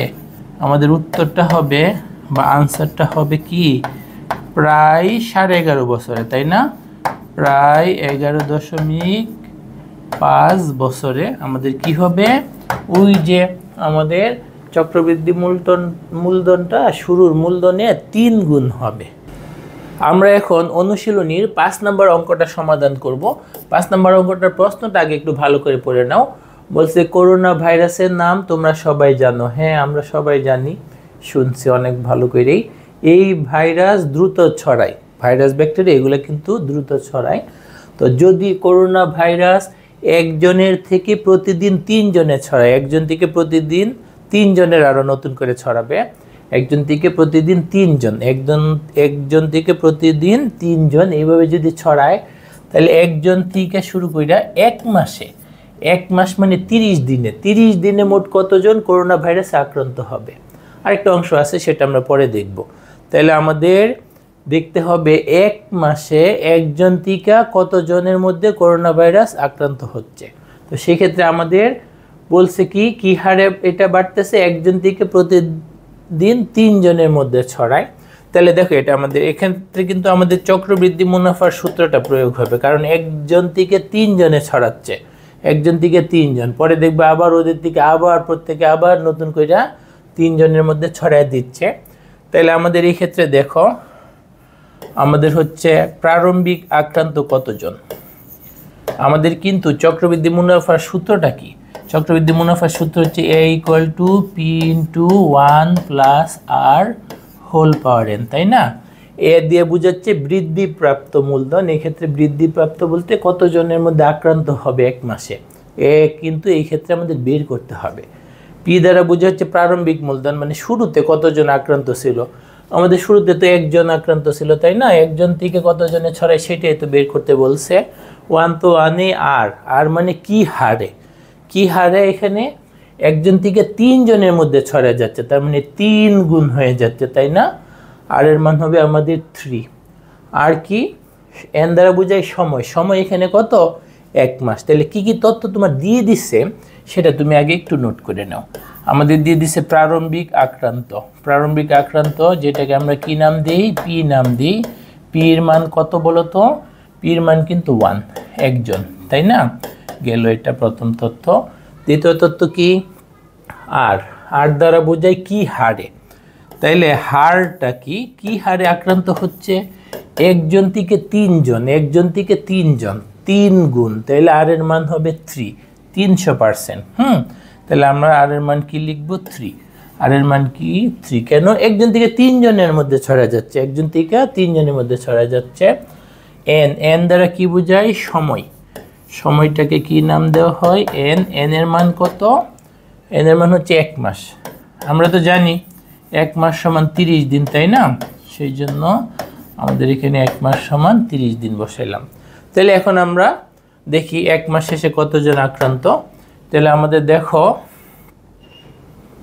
হচ্ছে বৃদ্ধিপ্রাপ্ত বা 1 মাস শেষে 1 মাস শেষে আক্রান্ত, 1 মাসে আক্রান্তের সংখ্যা, 1 মাসে বা 30 দিনে আর কি, 1 মাসে আক্রান্তের সংখ্যা, 1 মাসে আক্রান্তের সংখ্যা কি হবে? 1 মাসে আক্রান্তের সংখ্যার জন্য আমাদের যে সূত্রটা ইউজ করতে হবে A = P × 1 + R, এটার মাথার উপর n। ওকে, এ দ্বারাই কিন্তু আক্রান্তের সংখ্যাটা বোঝাচ্ছে। পি মানে শুরুতে কতজন আক্রান্ত ছিল, শুরুতে কতজন ছিল যেন? পির মান 1, তাহলে পির জায়গায় 1 বসাও, গেল। ভিতরে একটা 1 আছে, লিখলাম 1। আর এর মান যেন কত? 3, তাহলে আর এর জায়গায় লিখলাম 3। এন দ্বারা বোঝায় সময়, আমাদের ক্ষেত্রে সময় কত? 30। ওকে, 1 দিয়ে গুণ করলে তো যা আছে তাই থাকে, 1 আর 3 যোগ করলে 4 হয়, তাহলে আমাদের হবে 4 এর পাওয়ারে 30। কেন 30? এই যেখানে 30 আছে, সময় 30 দিন, তাহলে এতজন। 4⁻30, এটাকে তোমরা যদি ক্যালকুলেটরে বসাও তাহলে এটা অনেক বড় একটা সংখ্যা আসবে। এইভাবে রাখলেই সবচেয়ে সুন্দর দেখা যাচ্ছে। তাহলে আমাদের প্রথম অংশটার উত্তর কি? যে 1 মাসে মোট কতজন করোনা ভাইরাসে আক্রান্ত হবে? 4⁻30 জন। পরের অংশটাই যা বলছে, কত দিনে 1 কোটি মানুষ আক্রান্ত হবে। তাহলে দেখো তো দ্বিতীয় অংশটা যেটা, সেই ক্ষেত্রে আমাদের কি বলছে? দ্বিতীয় অংশে বলছে কত দিনে 1 কোটি মানুষ আক্রান্ত হবে। তাহলে কিন্তু আমরা জানি না, আমাদের একটা ধরে নিতে হবে, তাই না? তাহলে আমরা লিখি ধরি সময় কতটুকু লাগবে আমরা জানি না, ধরি সময়টা টি ধরে নিচ্ছি, কি বলো? টি ধরে নিলাম যে টি দিন পরে আমাদের আক্রান্তের সংখ্যা 1 কোটি হয়ে যাবে। জানি না, বাট এটার মানটা আমাদের বের করতে হবে। সময় যেটাকে আমরা এন দ্বারা সূচিত করি, এই যে এন দ্বারা সূচিত করি, সেটা কত ধরে নিলাম? টি ধরে নিলাম। ওকে, মোট আক্রান্তের সংখ্যা কত হবে? মোট আক্রান্তের সংখ্যা কত হবে? মোট আক্রান্তের সংখ্যা হবে কিন্তু 1 কোটি, তাই না? মোট আক্রান্তের সংখ্যা কত হবে? যেটাকে আমরা এ নাম দিই, মোট আক্রান্তের সংখ্যা যেটাকে আমরা এ নাম দিই, সেটা কি হবে? 1 কোটি। 1 কোটি তো বুঝো, এত এত এত এত, তাই না? এই যে এত হাজার, এত লক্ষ, এত কোটি, মানে 1 কোটি। আচ্ছা, তাহলে আমাদের সূত্রটা কি? আমাদের সূত্র তো আগেরটার মতোই। তাহলে আমাদের সূত্রটাতে যদি আমরা মানগুলো বসাই, সূত্র কিন্তু a = p × 1 + r মাথার উপর n। এ দ্বারা বোঝাচ্ছে মোট আক্রান্তের সংখ্যা। মোট আক্রান্তের সংখ্যা আমাদের কত বলছে? 1 কোটি। তাহলে এখানে 1 কোটি বসাও, 1 দিয়ে 2টা শূন্য, আবার 2টা শূন্য, আবার 3টা শূন্য গেল। ডান পাশে শুরুতে পি মানে প্রারম্ভিক আক্রান্ত, তো একজনই ছিল, গেল। ভিতরে 1 + r দ্বারা বোঝাই রেট বা হার, সেটা কত? 3, তাই না? আর এর মান 3। মাথার উপর কি? সময়। সময়টা আমরা জানি না, ধরে নিয়েছিলাম কি? টি। এই টির মানটাই কিন্তু আমাদের বের করতে হবে, তাই না? এখন দেখো, আরেকটু যদি সরল করো, তাহলে আমাদের কিন্তু এখানে 1 কোটি। আমাদের এখানে কি? 1 কোটি। এখানে কিন্তু এই 1 দ্বারা গুণ করলে তো ওইটাই থেকে যাবে, তাই না? 1 + 3 মিলে 4, 4 এর মাথার উপর টি, 4 এর মাথার উপর কি? টি। তাহলে এখন আমাদের কাজ কি হবে? ওই যে টির মানটা যেটা সূচকে আছে সেটা বের করা। সেই জন্য আমাদের এই সূচক সমতাটাকে লগারিদমে কনভার্ট করতে হবে। এই সূচক সমতাটাকে যদি আমরা লগারিদমে কনভার্ট করি, তাহলে দেখো তো টি = কি হবে? সূচকের টিটা = কি হবে?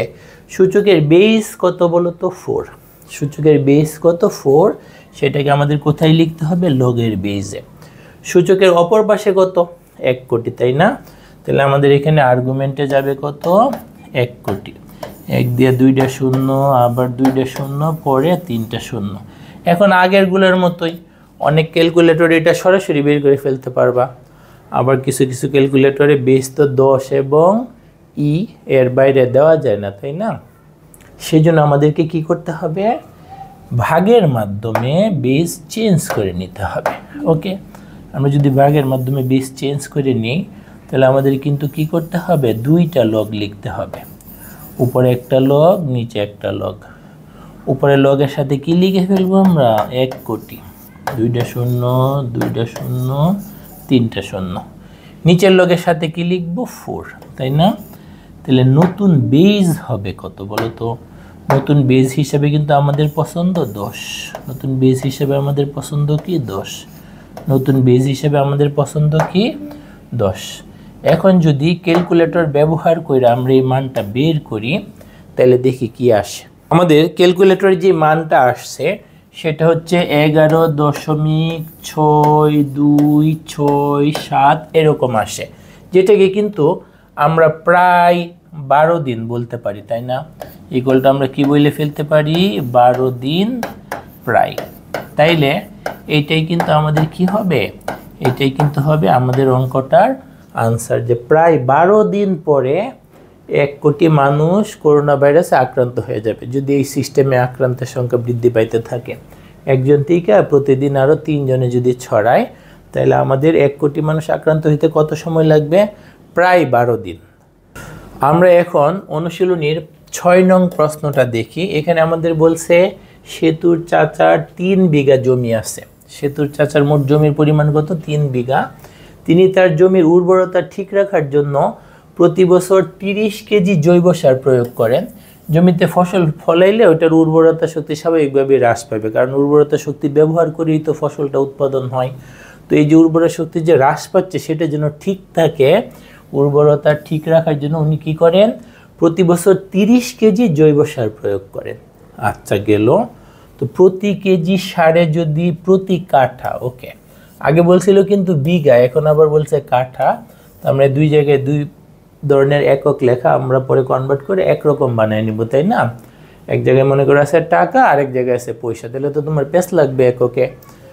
ওকে, আমরা পরে এটাকে কনভার্ট করব। ওকে, যদি প্রতি কাঠা জমির উর্বরতা 3% বৃদ্ধি করে প্রতি কেজি সারে, যদি প্রতি কাঠা জমির উর্বরতা 3% বৃদ্ধি করে, তবে সেতুর চাচার জমির অবচয় বের করো। ওকে, প্রথম অংশে আমাদের কি বলছে? জমির অবচয়। এই যে ফসল ফলাইলে জমির কিন্তু উর্বরতাটা হ্রাস পায়, এই হ্রাস পাওয়াটাকে আমাদের কি বলা হয়? অবচয়। একটা জিনিস ব্যবহার করলে এটার কিছু না কিছু হইলো মানের অবনমন ঘটে। যেমন মনে করো তুমি একটা মোবাইল ব্যবহার করলা, তাতে কিন্তু এটার দাম দিন দিন কমে যাবে, তাই না? তুমি আজকে মনে করো 10,000 টাকা দিয়ে মোবাইল কিনলা, 1 বছর পর কিন্তু এটার দাম 10,000 টাকা থাকবে না। এই যে দাম কমে যাওয়াটা, সেটাকে কিন্তু অবচয় বলে। আমাদের বলছে সেতুর চাচার জমির অবচয়টা বের করতে। তো তার মোট জমি কত? 3 বিঘা। এখানে আবার বলছে প্রতি কেজি সারে প্রতি কাঠা জমি, তার মানে আমরা বিঘাকে কাঠাতে কনভার্ট করে ফেলবো। আচ্ছা, তাহলে আমাদের দুইটা অংশ আছে, পরের অংশটা আমরা পরে করি, প্রথম অংশটা আমরা দেখি। প্রথম অংশটা আমরা কি করব? তাহলে দেখো, আমাদের যে সেতুর চাচার মোট জমি আছে কতটুক? 3 বিঘা। তাহলে দেখো তো 3 বিঘা সমান কি? 1 বিঘা সমান কিন্তু আমরা জানি 20 কাঠা, তাই না? তাহলে 3 বিঘা সমান কি হবে? 3 গুণ 20 কাঠা। তার মানে আমাদের এই ক্ষেত্রে জমির পরিমাণ কত হচ্ছে? 60 কাঠা গেল। আচ্ছা, সে জমির উর্বরতা ঠিক রাখার জন্য প্রতি বছর কতটুক সার প্রয়োগ করে? 30 কেজি, তাই না? 60 কাঠা জমিতে উনি সার প্রয়োগ করেন কত কেজি? 30 কেজি। তাহলে আমরা দেখি তো 1 কাঠাতে কতটুক সার প্রয়োগ করে, এটা আমরা হিসাব করে বের করে ফেলি। কি বলো? তাহলে আমরা যদি এটা হিসাব করে বের করে ফেলতে চাই, তাহলে আমাদের কি হবে? 60 কাঠা জমিতে সার প্রয়োগ করেন, 60 কাঠা জমিতে সার প্রয়োগ করেন কতটুক? সার প্রয়োগ করেন উনি কিন্তু 30 কেজি জৈব সার প্রয়োগ করেন। যাই হোক, ভালো মানুষ রাসায়নিক সার বাদ দিয়ে জৈব সার প্রয়োগ করেন, এটা কিন্তু পরিবেশের জন্য ভালো। ওকে, তাইলে আমাদের বলো তো 1 কাঠা জমিতে কতটুক সার প্রয়োগ করে? আমাদের কিন্তু ঐকিক নিয়ম, তাই না? 60 থেকে 1 পাইতে চাচ্ছি, তাইলে এটা কিন্তু নিচে চলে যাবে, 30/60 কেজি। তাহলে 30/60, এখানে কিন্তু 0 0 কাটা যাবে, তাই না? 3-এর সাথেও 6 কাটা যাবে, তাতে আমাদের কত হবে? হাফ হবে। তাহলে আমাদের হবে কিন্তু 1/2 কেজি হইল। এটা কিন্তু আমাদের প্রতি কাঠা জমিতে উনি কতটুক সার প্রয়োগ করেন? Half KG. আচ্ছা, তাহলে দেখো আমাদের এখানে কি বলছে? প্রতি কেজি সারে যদি প্রতি কাঠা জমির উর্বরতা 3% বৃদ্ধি করে, তাইলে সেতুর চাচার জমির অবচয় বের করো। তাহলে দেখো 1 কাঠা জমির উর্বরতা 1 কেজি সারে কত পার্সেন্ট বাড়াইতে পারে? 3%। উনি ব্যবহার করে কত কেজি? হাফ কেজি, তাই না? তাহলে 1 কেজি সারে 1 কাঠা জমির উর্বরতা বাড়ায় 3%।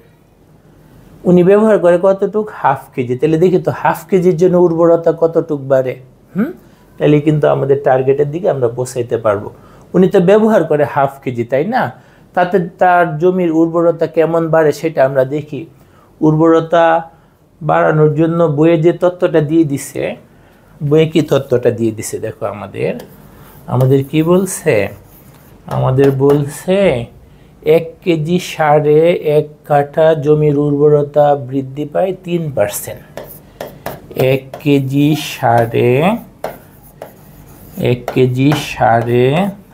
সারে কি হয়? 1 কাঠা জমির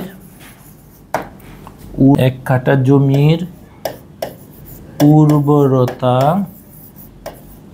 বৃদ্ধি পায় কত পার্সেন্ট? 3%। ওকে, তাহলে আমাদের যে সেতুর চাচা উনি কতটুকু সার ব্যবহার করে? Half KG.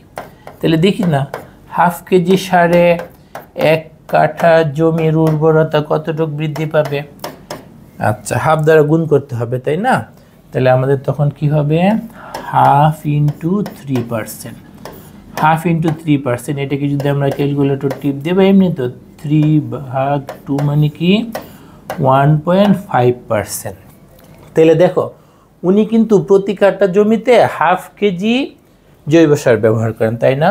উনি প্রতি কাঠা জমিতে কতটুক জৈব সার ব্যবহার করেন? Half KG. উনি প্রতি কাঠা জমিতে কতটুক জৈব সার ব্যবহার করেন? Half KG. তাতে কিন্তু তার জমির উর্বরতা ঠিক আছে, উর্বরতা কিন্তু ঠিক আছে, কমে যাচ্ছে না। ফসল ফলানোর পরে যে কমে যাচ্ছিল সেটা কিন্তু সার প্রয়োগের মাধ্যমে উনি ঠিক রাখতেছে। তার মানে দেখো আমাদের টার্গেট কিন্তু হয়ে গেছে। এমনিতে সারের উর্বরতা বৃদ্ধির হারটা বলে দিছে যে 1 কেজি যদি সার দেও তাহলে 3% উর্বরতা বাড়বে, 2 কেজি যদি সার দেও তাহলে হয়তো 6% উর্বরতা বাড়বে। কিন্তু তার তো উর্বরতা এইভাবে ইনফিনিটি পর্যন্ত বাড়াইলে হবে না, তাই না? তার যে পরিমাণ উর্বরতা কমে যাচ্ছে সেইটাই উনি বাড়াবে, যে পরিমাণ উর্বরতা কমে যাচ্ছে সেইটাই উনি বাড়াবে। সেটা কি? দেখো তার জমির উর্বরতা বাড়ানোর জন্য উনি 1 কাঠা জমিতে কতটুক সার দেয়? Half KG. তাতে কিন্তু উর্বরতাটা ঠিক থাকে। তাহলে হাফ কেজি সারে কতটুকু উর্বরতা বৃদ্ধি করতে পারে? 1.5%, তাই না? হাফ কেজি সারে উর্বরতা কত পার্সেন্ট বৃদ্ধি করতে পারতে? 1.5% বৃদ্ধি করতে পারে। সেই পরিমাণটাই কিন্তু উনি দিয়া উর্বরতাটা ঠিক রাখতেছে। তাইলে আমাদের কিন্তু কাজটা হয়ে গেছে। সুতরাং ওনার বলতে সেতুর চাচা, ওনার জমির উর্বরতা কমে কতটুক? উর্বরতা কমে কিন্তু 1.5%, তাই না? কারণ তাকে তো হাফ কেজি সার প্রয়োগ করে 1.5%টাকেই ঠিক রাখতে হচ্ছে বা 1.5% বাড়াইতে হচ্ছে। 1.5% যদি না বাড়াইতো তাহলে কিন্তু উর্বরতা দিনকে দিন কমে যাইতো। ওনাকে উর্বরতা ঠিক রাখার জন্য হাফ কেজি সার দিতে হচ্ছে। হাফ কেজি সার কতটুক উর্বরতা বাড়ায়? 1.5%। এই 1.5% হারে কিন্তু তার জমির উর্বরতাটা কমে যাচ্ছিল, উনি সার প্রয়োগের মাধ্যমে ওটা ঠিক রাখে। তাইলে ওনার জমির অবচয়ের হার কত? ওনার জমির অবচয়ের হার হচ্ছে 1.5%। এটাই কিন্তু আমাদের প্রথম অংশটার আনসার। এটাই আমাদের প্রথম অংশটার আনসার। পরের অংশটা যদি আমরা দেখি, দেখো ওইখানে কি বলছে? তিনি যদি জমিতে সার প্রয়োগ না করতেন তাহলে কত বছর পরে তার জমিতে আর কোনো ফসল হবে না। জমিতে যদি উনি আর সার প্রয়োগ না করে তাহলে কত বছর পরে তার জমিতে আর কোনো ফসল হবে না, সেটা তো আমরা জানি না, তাই না? বাট সেটা আমাদের তো বের করতে হবে, সেই জন্য সেটা আমরা ধরে নিব। তাহলে দ্বিতীয় অংশটাতে দেখো তো, দ্বিতীয় অংশটাতে আমরা ধরে নিব টি সময় পরে। কি বলো? ধরি সময়টা হচ্ছে টি। সময়টা কি ধরে নিচ্ছি? টি বছর। ধরি সময়টা টি বছর। টি বছর পরে তার জমিতে আর কোনো ফসল হবে না, মানে উর্বরতা কমে একদম শূন্য হয়ে যাবে। আমাদের জন্য এই যে অবচয়ের হার নির্ণয়ের সূত্রটা কি? সেটা হচ্ছে পিটি সমান পি ইন্টু 1 মাইনাস আর হোল পাওয়ার টি। এই সূত্রটা কিন্তু আমাদের এখানে ব্যবহার হবে, তাই না? এই সূত্রটা আমাদের এখানে ব্যবহার হবে। পিটি কিন্তু ওই যে টি সময় পরে যে উর্বরতা, সেটা কিন্তু আমাদের এই ক্ষেত্রে আর ফসল হবে না, মানে উর্বরতা শক্তি শূন্য ধরে নিচ্ছি। তাহলে দেখো এখানে আমাদের কোনটার কি অবস্থা হবে। এখানে কিন্তু পিটির মান আমরা শূন্য ধরে নিচ্ছি, তাই না? কারণ উর্বরতা শক্তি 0 হয়ে গেলেই তো আর ফসল হবে না। আচ্ছা, এটা হচ্ছে প্রারম্ভিক, এটা যে উর্বরতা আছে সেটা থাকুক। আর দ্বারা বোঝাচ্ছে হচ্ছে হার। কি হারে যেন উর্বরতা কমে? 1.5%। ওকে, হার কত? 1.5%। তোমরা যদি পার্সেন্টেজকে 1/100 লেখো তাহলে দেখো 1.5 ইন্টু 1/100, এটাকে যদি ক্যালকুলেটর দিয়া অথবা মুখে মুখে করে ফেলতে পারো 0.015। আর এর মান কিন্তু আমরা এত পাইছি। তাহলে যদি আমরা এই সূত্রটাতে মানগুলা বসাই তাহলে দেখো তো আমাদের কি দাঁড়াচ্ছে। আমাদের সূত্রটা কি? আমাদের সূত্রটা হচ্ছে, এখানে আমরা সূত্রটা যদি লিখে নিই, পিটি সমান পি ইন্টু 1 মাইনাস আর হোল পাওয়ার কত? টি। তারপর যদি এখানে আমরা মানগুলা বসাই, এখানে যদি আমরা মানগুলা বসাই তাহলে দেখো কি আসবে। এই মানটা তো শূন্য, তাই না? পি থেকে গেল 1 মাইনাস 0.015 মাথার উপর টি। ওকে, এরপর যদি আমরা একটু সরল করি, এই পি দ্বারা আমরা বাম পাশে এনে ভাগ করে দিই, তাহলে 0 নিচে পি হইলে 0ই হয়ে যাবে, তাই না? 0 নিচে পি হইলে কি হয়ে যাবে? 0ই হয়ে যাবে। তাহলে আমরা লিখতে পারবো 0 সমান, এখানে ব্র্যাকেটের ভিতরে দেখো, এটা ক্যালকুলেটর দিয়ে বিয়োগ করতে পারো, মুখে মুখে বিয়োগ করতে পারো, 0.985 আসে। এটার মাথার উপর কি? টি। এখন আমাদের এই সূচকীয় সমতাত্ত্বিকা টির মান বের করতে হবে। এই সূচক সমতাত্ত্বিকা কি করতে হবে? টির মান বের করতে হবে। সেই জন্য এটাকে কিন্তু আমাদের লগারিদমে কনভার্ট করতে হবে। সূচককে লগারিদমে কনভার্ট করার নিয়ম কি? সূচক সমান আমাদের লগ লিখবো, লগের বেজ কত? সূচকের বেজে যা, লগের বেজেও তা। সূচকের বেজে আছে কত? 0.985। ওকে, লগের আর্গুমেন্ট কত? সূচকের অপর পাশে 0, তাহলে আমাদের লগের আর্গুমেন্টে হবে কিন্তু 0। লগের আর্গুমেন্টে কত হবে? 0। এখন তোমরা যদি এটা ক্যালকুলেটর দিয়ে বের করতে চাও, দেখবে যে মানটা বের হবে না।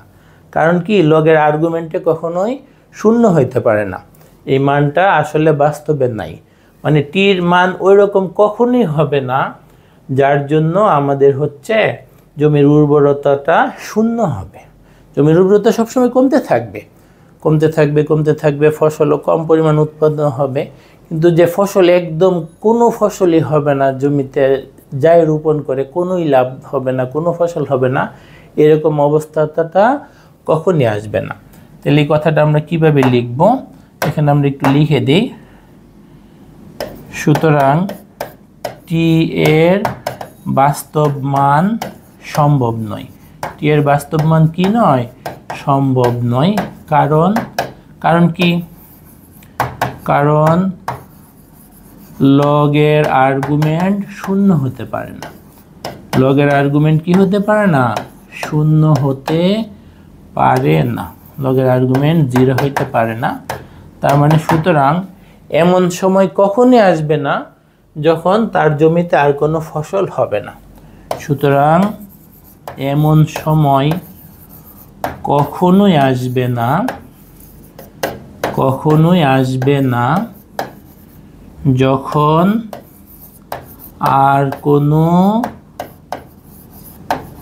ফসল জমিতে হবে না। বুঝতে পারছো জিনিসটা? কারণ জমিতে তো ফসল হবে না মানে কি? উর্বরতা কমে 0 হয়ে যাবে। কিন্তু উর্বরতা তো জীবনও কমে 0 হওয়া সম্ভব নয়। আমরা তো দেখতে পাচ্ছি ম্যাথমেটিক্যালি বা গাণিতিকভাবে এটা সম্ভব হচ্ছে না। তখন লগের আর্গুমেন্ট 0 হয়ে যাওয়া লাগে। লগের আর্গুমেন্ট যেহেতু 0 হওয়া সম্ভব না, জমির উর্বরতা কমেও 0 হওয়া সম্ভব না। তার মানে ফসল হবে, অনেক কম হবে। যেই ফসল উৎপন্ন করে তার লাভের থেকে লসই হবে বেশি, খরচই হবে বেশি, কিন্তু ফসল যে উৎপন্ন হবে না সেটা না। এখন আমরা অনুশীলনী থেকে 7 নম্বর অঙ্কটা করব, যেটা প্রশ্নটা কি দেখো তো।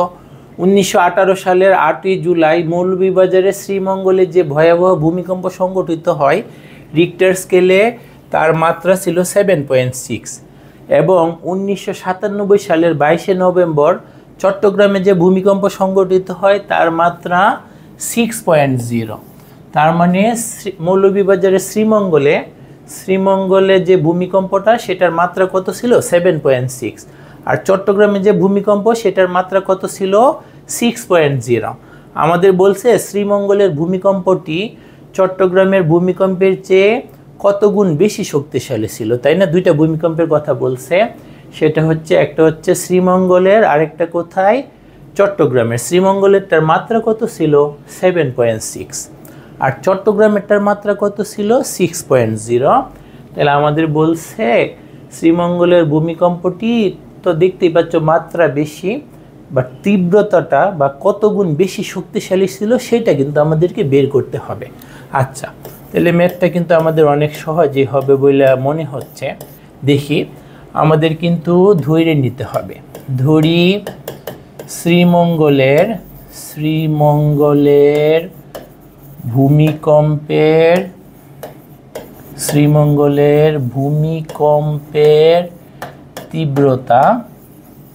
তীব্রতাকে কি নাম দিব বলো? শ্রীমঙ্গল, তাই না? তীব্রতাকে তো নর্মালি আই দেওয়া হয়, আই শ্রীমঙ্গল, IS শ্রীমঙ্গলের জন্য এস দিয়ে দিলাম। আরেকটা কোন জায়গা? চট্টগ্রাম। এবং চট্টগ্রামের যে ভূমিকম্প সেটার তীব্রতাটাকে আমরা কি নাম দিচ্ছি? আইসি। চিটাগাংয়ের জন্য সি নাম দিলাম। ওকে, এখন আমাদের সূত্র কি বলে বলো তো? ভূমিকম্পের যে তীব্রতা সেটা পরিমাপের সূত্রটা কি? সেটা হচ্ছে আমরা জানি আর সমান লগ আই বাই এস, তাই না? এটা হচ্ছে আমাদের ভূমিকম্পের তীব্রতা পরিমাপের সূত্র। এখন আমাদের শ্রীমঙ্গলের জন্য জিনিসটা কি হচ্ছে বলো তো? শ্রীমঙ্গলের জন্য কি হবে? শ্রীমঙ্গলের জন্য আমরা কি পাবো? শ্রীমঙ্গলের ক্ষেত্রে আমাদের ভূমিকম্পটার মাত্রা কত? 7.6। তার মানে আর এর জায়গায় কি বসবে? 7.6 সমান কি? লগ। আচ্ছা শোনো, এক্ষেত্রে লগের বেজ লেখা হয় না। বেজ লেখা না হলে বেজ কিন্তু 10। আমরা ক্যালকুলেশনে বেজ আমাদের দরকার লাগবে, সেই জন্য বেজটা আমরা উল্লেখ করব। লগের বেজ 10। এই ক্ষেত্রে আই বলতে কত? এই ক্ষেত্রে আই এস। আর নিচে তো এস ফিক্সড, তাই না? নিচের এস কিন্তু নির্দিষ্ট। ওকে, আরেকটা কি? চট্টগ্রাম। চট্টগ্রামের জন্য আমরা কি লিখতে পারবো? দেখো, চট্টগ্রামের জন্য আমরা কি করতে পারবো? চট্টগ্রামের জন্য কিন্তু আমরা লিখতে পারবো আমাদের চট্টগ্রামের ভূমিকম্পের তীব্রতা কত? 6.0। তাকে শুধু 6 লিখলে হবে। লগ বেজে কিন্তু 10। এখানে চট্টগ্রামের জন্য আইসি আর নিচে কিন্তু এস নির্দিষ্ট। এখন এই ম্যাথগুলো কিন্তু অনেকভাবে করা যায়। তুমি বিয়োগ করেও করতে পারো, অথবা লগকে সূচকে কনভার্ট করতে পারো। যদি বিয়োগ করো পরে যে আবার কনভার্ট করতেই হয়, একই কথা। তাহলে আমরা আগেই সূচকের যে সমতা এটাকে লগে কনভার্ট করে ফেলি। কি বলো? এই সূচক সমতাটাকে যদি আমরা লগে কনভার্ট করি, লগের বেজ কত? 10। তাহলে আমাদের সূচকের বেজও কিন্তু হবে 10। সূচকের বেজও কি হবে? 10। লগের অপর পাশে কত? 7.6। তাহলে আমাদের সূচক হবে কিন্তু 7.6। লগের আর্গুমেন্ট কত? IS by capital S. তাহলে আমাদের সূচকের অপর পাশে হবে IS by capital S. Okay, পরে অনুরূপভাবে যদি দ্বিতীয়টাকে তোমরা কনভার্ট করো, তাহলে তোমাদের সূচকের বেজ 10, লগের বেজও হবে 10। লগের অপর পাশে 6, তাহলে সূচক হবে 6। লগের আর্গুমেন্টে আইসি বাই এস, তাহলে সূচকের অপর পাশে হবে আইসি বাই এস। এটাকে আমরা 1 নং নাম দিলাম, আর এইটাকে আমরা 2 নং নাম দিলাম। এখন আমরা 1 নংকে 2 নং দ্বারা ভাগ করব। 1 নংকে যদি 2 নং দ্বারা ভাগ করি তাহলে বলো তো কি আসে? 1 নং ভাগ 2 নং। আমরা যদি এরকম ভাগ করি তাহলে দেখো এখানে হবে 10⁻⁷/6, তাই না? 10⁻⁷.6। আর নিচে কি হবে? 10⁻⁶। নিচে হবে 10 ইকুয়াল টু কি হবে দেখো? উপরে হবে আমাদের আইএস বাই এস, নিচে কি হবে? আইসি বাই এস। ওকে, তারপর যদি আমরা সরল কাজ আরও আগায় যাই তাহলে দেখো আমরা কি লিখতে পারবো? সরল কাজ যদি আমরা আরও আগায় যাই তাহলে কি লিখতে পারবো? দেখো, তোমরা তো জানো ভাগ করলে পাওয়ার বিয়োগ হয়। আমাদের এই জায়গায় কি লিখতে হবে? 10 এর পাওয়ার কত? 7.6 মাইনাস শুধু 6। ডান পাশের উপরেরটাকে ঠিক রাখবো, তাই না? 4 তলা ভগ্নাংশের উপরের 2 তলা ঠিক থাকবে, আর নিচেরটাকে আমাদের উল্টায় লিখতে হবে, এস বাই আই সি। ওকে, এরপরে এখানে দেখো কি মজার ঘটনা ঘটে। একটা মজার ঘটনা ঘটে হচ্ছে যে এস এস কাটাকাটি চলে গেছে। এস এস কি হইলো? কাটাকাটি চলে গেল। তারপর যদি আমরা ওই পাশে লিখতে থাকি তাহলে দেখো এক্ষেত্রে যদি আমরা বিয়োগ করি তাহলে কি হচ্ছে? লগের পাওয়ারে কত? 10-এর পাওয়ারে কত হবে? 1.6। আমাদের 10-এর পাওয়ারে কিন্তু হবে 1.6 ইকুয়াল টু কত দেখো তো? আইএস বাই আইসি, তাই না? আমরা লিখতে পারবো আইএস বাই আইসি। তারপর দেখো আমরা যদি একটু উল্টায় লিখি, আইএস বাই আইসি সমান কি? 10-এর পাওয়ার 1.6। এটাকে যদি আমরা ক্যালকুলেটর দ্বারা হিসাব করি তাহলে আমাদের যে মানটা আসে 39.81। তারপর দেখো এখানে আমরা আর গুণন করে কি লিখতে পারতেছি? আইএস যেটা সেটা সমান কি হবে? 39.81 ইন্টু আইসি। তার মানে এই যে আইএস দ্বারা কি বোঝাচ্ছে, শ্রীমঙ্গলে যে ভূমিকম্প হয়েছিল ওইটার তীব্রতা।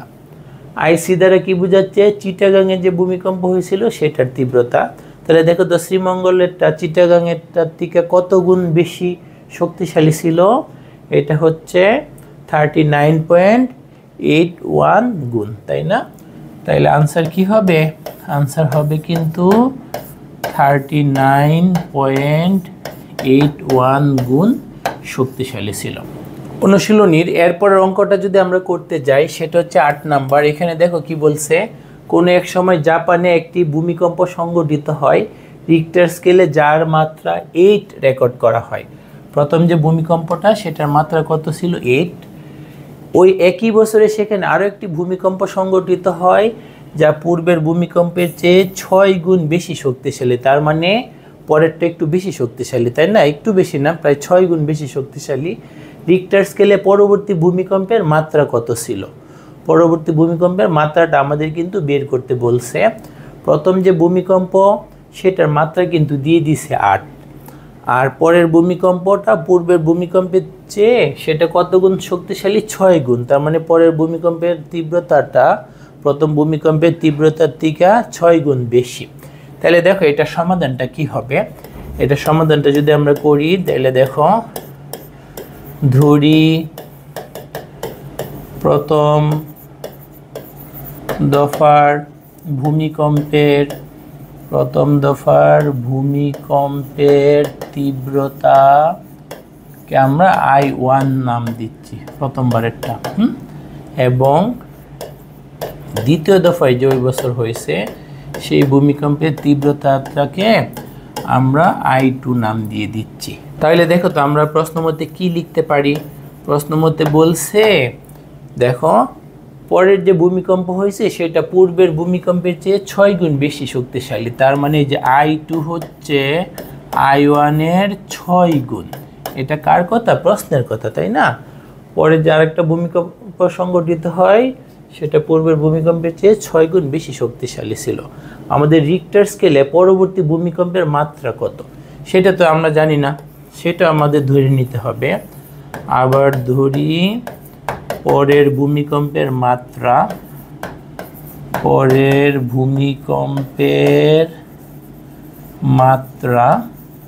ভূমিকম্পের মাত্রা আমরা কি ধরে নিচ্ছি, 8 ধরে নিচ্ছি। তাহলে আমাদের সূত্র কি বলে বলো তো, সূত্র কি বলে?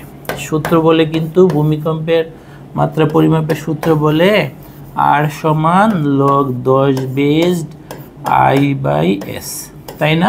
তাহলে দেখো তো প্রথম দফাটার ক্ষেত্রে কি হবে, প্রথম দফার ক্ষেত্রে কি হবে বলো? প্রথম দফার ক্ষেত্রে আমাদের R এর মান কত? প্রথম দফার ক্ষেত্রে আমাদের R এর মান কিন্তু 8 দিয়ে দিছে, তাই না? প্রথম দফার ক্ষেত্রে আমাদের R এর মান কত দিয়ে দিছে, 8। তাহলে আমরা কি লিখতে পারবো, 8 ইকুয়াল টু লগের বেজে 10। এখানে কি হবে, I মানে I1, I মানে কি I1, নিচে তো S নির্দিষ্ট গেল। দ্বিতীয় দফাটার ক্ষেত্রে কি হবে, দ্বিতীয় দফাটার ক্ষেত্রে আমরা কি লিখতে পারবো, দ্বিতীয় দফার ভূমিকম্পের মাত্রা কত সেটাই তো আমাদেরকে বের করতে হবে, সেটাকে আমরা R লিখলাম। তাহলে দেখো তো R সমান কি হবে, লগের বেজে যাবে 10, এখানে হচ্ছে কি I2/S। এখন এই ক্যালকুলেশন অনেকভাবে করা যায়, বিয়োগ কইরা আবার সূচকে কনভার্ট করে ভাগ করে করা যায়। তাহলে আমরা এটাকে সূচকে কনভার্ট করি, কারণ যে সিস্টেমেই করো তোমাকে এটাকে পরে সূচকে কনভার্ট করতেই হবে। আচ্ছা, তাহলে আমরা এখানে যদি এই লগকে সূচকে কনভার্ট আগেই করে ফেলি, লগের বেজ 10 তাহলে সূচকের বেজও 10, লগের অপর পাশে 8 তাহলে সূচকে যাবে 8, ইকুয়াল টু লগের আর্গুমেন্টের রাশিটা, আর্গুমেন্টে কত আছে, I1/S গেল। এটাকে আমরা সমীকরণ 1 নাম দিয়ে রাখতেছি।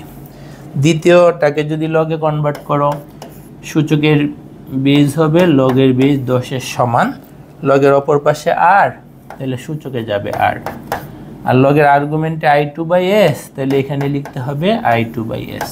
এটা আমাদের কত নং হবে, এটা হবে আমাদের 2 নং। এখন দেখো আমরা যে কাজ করব, 1 নংকে 2 নং দ্বারা ভাগ করতেছি, বা তুমি ইচ্ছে করলে 2 নংকে 1 নং দ্বারা ভাগ করতে পারো, তোমার ইচ্ছা। আচ্ছা, সবসময় তো আমরা 1 নংকে 2 নং দ্বারা ভাগ করি, তাই না? আচ্ছা, আজকে আবার অন্য একটা কাজ করি, 2 নংকে 1 নং দ্বারা ভাগ করি, তাইলে দেখো কি আসে। যেটা কি করো কোনো সমস্যা নাই। তাইলে আমাদের এখানে কি হবে, 2 নং এ কি আছে, 10 টু দি পাওয়ার r। তাহলে আমাদের উপরে লিখতে হবে 10 টু দি পাওয়ার r, নিচে কি লিখতে হবে 10 টু দি পাওয়ার 8, নিচে লিখতে হবে 10 টু দি পাওয়ার 8। অপর পাশে কি হবে, 2 নং এর উপরে কি আছে, অপর পাশে 2 নং এর অপর পাশে কি আছে, i2/s। 1 নং এর ডান পাশে কি আছে, i1/s। ওকে, এরপর এটাকে আমাদের সরল করতে হবে। আমরা যদি 10 টু দি পাওয়ার r কে 10 টু দি পাওয়ার 8 দ্বারা ভাগ করি, ভাগ করলে তো পাওয়ার বিয়োগ হয়, তাহলে আমাদের কি লিখতে হবে, 10 to the power r minus 8 গেল। ওইখানে আমরা ভগ্নাংশকে সরল কিভাবে করব বলো তো, i2/s গুণ চিহ্ন দিয়ে উল্টায় লিখে দিব s/i1, তাই না? এরপরে দেখো আমাদের কিন্তু এখানে ss কাটা যাচ্ছে, আমাদের এখানে কে কে কাটা যাচ্ছে, ss কাটা যাচ্ছে। তারপরে দেখো আমাদের বাকি থাকে কি, আমাদের বাকি থাকে 10 to the power r minus 8 সমান i2/i1। এখন i2 এবং i1 এর মধ্যে কিন্তু একটা সম্পর্ক আমাদের প্রশ্নে দিয়ে দেওয়া ছিল, সেটা কি বলতো, i2 হচ্ছে i1 এর 6 গুণ, i2 এর পরিবর্তে 6i1 লেখা যাবে। i2 এর পরিবর্তে আমরা কি লিখতে পারবো, 6i1, নিচেও কি i1। পরে দেখো এখানে কিন্তু আবার কাটাকাটি যাচ্ছে, i1 বাদ দিতে পারতেছ, তাই না? তার মানে তোমার থাকে কি, তোমার থাকে কিন্তু 10 to the power r minus 8 সমান 6। এখন এই সূচক সমতাটাকে আবার লগে কনভার্ট করতে হবে, কারণ তোমার এই যে অজানা সূচক একটা অজানা রয়ে গেছে না, আর রয়ে গেছে, আর এর মানটি তো তোমাকে বের করতে হবে, পরের ভূমিকম্পের মাত্রা আরটাকেই তো তোমার বের করতে হবে। তাহলে এখানে আমরা কি করব, এটাকে আমরা কিন্তু লিখতে পারি সূচক সমান লগের বেজও যাবে 10 আর সূচকের অপর পাশে 6, লগের আর্গুমেন্টে যাবে 6। এটা যদি আমরা ক্যালকুলেটর দিয়ে বের করে ফেলি, সরাসরি বের করতে পারি, অথবা এটাকে আমরা কিন্তু বেস চেঞ্জ করে বের করতে পারি। বেস চেঞ্জ করার জন্য অন্য অঙ্কগুলোর মতো এখানে লিখতে হবে 6, এখানে লিখতে হবে 10, নতুন বেস কত, আমাদের কিন্তু নতুন বেস দিব 10, নতুন বেস দিব 10, নতুন বেস দিব 10। এটার মানটা ক্যালকুলেটর দ্বারা বের করে আমরা যা পাইলাম সেটা হচ্ছে 0.778। ওকে, তাহলে দেখো তো আমাদের শুধু আর এর মান কি হবে, শুধু আর এর মান হবে 8 প্লাস 0.778। দশমিকের পরে সাধারণত 2 ঘর পর্যন্ত রাখতে হয়, তাহলে আমরা যদি দশমিকের পরে 2 ঘর পর্যন্ত লিখে ফেলি, এই জায়গায় হবে 8.78 প্রায়, ঠিক আছে? তাহলে এইটাই কিন্তু আমাদের আনসার। আমাদের কিন্তু ওই যে পরবর্তী ভূমিকম্প সেটার মাত্রা যাকে আমরা আর নাম দিছিলাম সেটা কত, 8.78 প্রায়। এখন আমরা অনুশীলনী 9 নম্বর ম্যাথটা সলভ করব। দেখো তো এটা প্রশ্নটা কি, 1999 সালের জুলাই মাসে কক্সবাজারের মহেশখালীতে যে ভূমিকম্প হয় তার মাত্রা রেকর্ড করা হয়েছিল 5.2। মহেশখালীর যে ভূমিকম্প সেটা কত, 5.2। এবং 2023 সালের 6 ফেব্রুয়ারি তুরস্কের দক্ষিণাংশে যে ভয়াবহ ভূমিকম্প সংঘটিত হয়েছিল তা মহেশখালীর ভূমিকম্পের তীব্রতার চেয়ে 398 গুণ বেশি শক্তিশালী। তুরস্কের যে ভূমিকম্পটা সেটা মহেশখালীর ভূমিকম্পের চেয়ে তীব্রতার দিক দিয়ে 398 গুণ বেশি শক্তিশালী ছিল। তাহলে তুরস্কের দক্ষিণাংশের ভূমিকম্পের মাত্রা কত ছিল? তাহলে আমাদের কিন্তু তুরস্কের দক্ষিণাংশের ভূমিকম্পের মাত্রাটা দিয়ে মানে বের করতে হবে। মহেশখালীরটার মাত্রা দিয়ে দিচ্ছে 5.2, তুরস্কেরটার মাত্রা কত ছিল সেটা বের করতে হবে। আর তীব্রতাটা কি, মহেশখালীরটার থেকে তুরস্কেরটার তীব্রতা 398 গুণ বেশি শক্তিশালী। আচ্ছা, তাহলে আমাদের এটা কি হবে দেখো তো, ধরি মহেশখালীর ভূমিকম্পের তীব্রতা, মহেশখালীর ভূমিকম্পের তীব্রতা সমান IM। ওকে, এবং তুরস্কের যে ভূমিকম্প, তুরস্কের ভূমিকম্পের তীব্রতাটাকে আমরা IT নাম দিলাম, টার্কি বা তুরস্কের জন্য IT। তাহলে আমাদের প্রশ্ন মতে কী বলে দিছে বলো তো, তুরস্কের যেটা IT সেটা কিন্তু মহেশখালীটার থেকে 398 গুণ বেশি শক্তিশালী, তাই না? এটা কিন্তু প্রশ্নের কথা।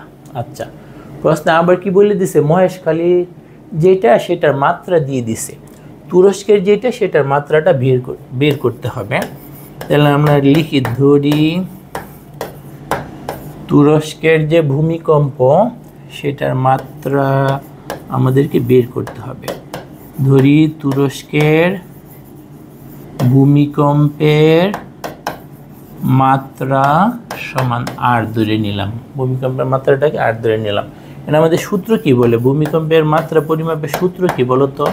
সূত্রটা হচ্ছে R = লগের বেজ 10 I/S, তাই না?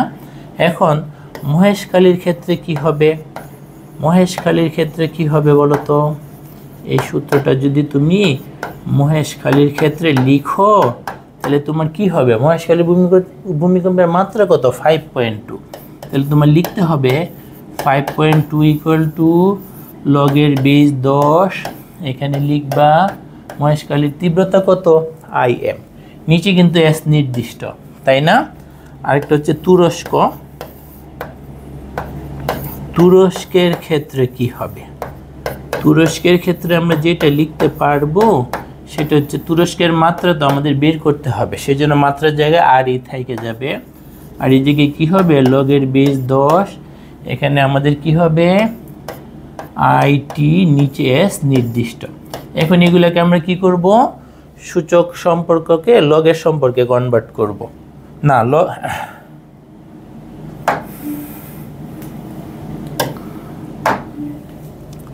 এখন আমরা কি করব, লগের সম্পর্ককে সূচকে কনভার্ট করব। তাহলে লগের বেজ 10, সূচকের বেজও 10, লগের অপর পাশে 5.2, সূচক হবে 5.2 = লগের আর্গুমেন্টটা কত হবে, IM/S, তাই না? এটাকে আমরা সমীকরণ 1 নাম দিলাম। আচ্ছা, তারপর দেখো তুরস্কের যেটা সেটাকে যদি আমরা সূচকে কনভার্ট করি তাহলে লগের বেজ 10, সূচকে হবে 10, লগের অপর পাশে R, সূচক হবে R, তারপরে লগের আর্গুমেন্টে IT/S, এখানে আমরা কি লিখব, IT/S। এটা কিন্তু আমাদের 2 নং সমীকরণ। আমরা কি করলাম, লগারিদমের মাত্রা পরিমাপের সূত্রে বসাইলাম, তারপর কি করলাম, এগুলা এই যে লগের সম্পর্ককে সূচকের সম্পর্কে, লগের সম্পর্ককে কনভার্ট করা কিন্তু আমরা হাজার বার কনভার্ট করে ফেলছি অলরেডি, সেই নিয়ম অনুযায়ী কনভার্ট করলাম। ওকে, এখন যদি আমরা একটাকে আরেকটা দ্বারা ভাগ করি, আমরা যদি 2 নংকে 1 নং দ্বারা ভাগ করি তাহলে দেখো তো কি আসে, 2 নং ভাগ 1 নং। তাহলে আমরা কি পাই, আমরা কি পাই সেটা বলো। আমরা উপরে লিখতে পারবো 10⁻⁻R, তাই না? বাম পাশে নিচে কি লিখবো, 10⁻5.2 গেল। ডান পাশে উপরে কি লিখবো, উপরে লিখবো আমরা IT/S, নিচে কি লিখবো, IM/S। পরে যদি এখানে আমরা সরল করতে থাকি, তোমরা জানো ভাগের সময় পাওয়ার বিয়োগ হয়, তাহলে আমরা কি লিখতে পারবো, 10⁻R-5.2, ওই পাশে কি হবে, IT/S গুণ দিয়ে নিচেটাকে উল্টে দিতে হবে, তাই না? এখন কিন্তু এখানে কাটাকাটি করা যায়, কি কাটাকাটি করা যায় দেখো, এই যে SS কাটাকাটি হয়ে যায়। আচ্ছা, তারপর আমরা কি লিখব, তারপর আমরা কিন্তু এখানে লিখতে পারবো 10⁻R-5.2 সমান কি, IT/IM। এরপরে দেখো আমরা লিখতে পারবো 10⁻R-5.2 সমান, আমাদের কিন্তু IT এবং IM এর মধ্যে একটা সম্পর্ক দিয়ে দিছে। IT এবং IM এর মধ্যে সম্পর্কটা কি, এই যে সম্পর্কটা কিন্তু এইটা, এটা যদি আমরা এখানে বসাই তাহলে দেখো তো আমরা কি লিখতে পারবো, এটা যদি এখানে বসাই আইটি সমান 398 IM। আইটি সমান কি 398 IM, নিচে কি আছে IM। পরে এখানে কিন্তু আমরা আরেক দফা কাটাকাটি করতে পারি। আমরা যদি আরেক দফা কাটাকাটি করি এটা বাদ চলে যাচ্ছে। তারপর বলো তো আমাদের কি থাকতেছে, আমাদের থাকতেছে 10 to the power r minus 5.2 সমান কি 398। এই সূচক সমতাটাকে যদি আমরা লগে কনভার্ট করি তাহলে দেখো কি লিখতে হবে আমাদের হচ্ছে, দেখো সূচকটা সমান কি হবে r মাইনাস 5.2 সমান কি লিখব, সূচকের বেজ 10, তাহলে তো আমাদের লগের বেজ হবে কিন্তু 10, তাই না? সূচকের অপর পাশে 398, তাহলে আমাদের লগের আর্গুমেন্টে হবে 398। এখন আমরা ক্যালকুলেটর দিয়ে এই মানটা যদি বের করি, দেখো লগের বেজে 10 আছে, এটা আমরা কিন্তু যে কোনো সায়েন্টিফিক ক্যালকুলেটর দিয়ে বের করতে পারবো। আমরা যদি ক্যালকুলেটর দিয়ে মানটা বের করি তাহলে কিন্তু আসে 2.6। পরে দেখো তো আমরা আর সমান কি লিখতে পারি, 5.2 কে যদি ওই পার নিয়ে যাই 5.2 প্লাস 2.6, যেটাকে আমরা কি লিখতে পারবো 5 আর 2 মিলে 7.8। এইটাই কিন্তু আমাদের তুরস্কের যে ভূমিকম্প সেটার মাত্রা কত, সেটা 7.8। এইটাই কিন্তু আমাদের এই অঙ্কটার উত্তর। তাহলে আশা করা যায় সবগুলো ম্যাথই তোমরা সুন্দর করে ভালো করে দেখে বুঝতে পারছো। এগুলো যদি বারবার প্র্যাকটিস করো তাহলে লগারিদমের অনুশীলনী কিন্তু তোমাদের অনেক ভালো করে আয়ত্তে থাকবে। তাহলে পরবর্তী আরেকটা লেকচারে আবার দেখা হবে ইনশাআল্লাহ।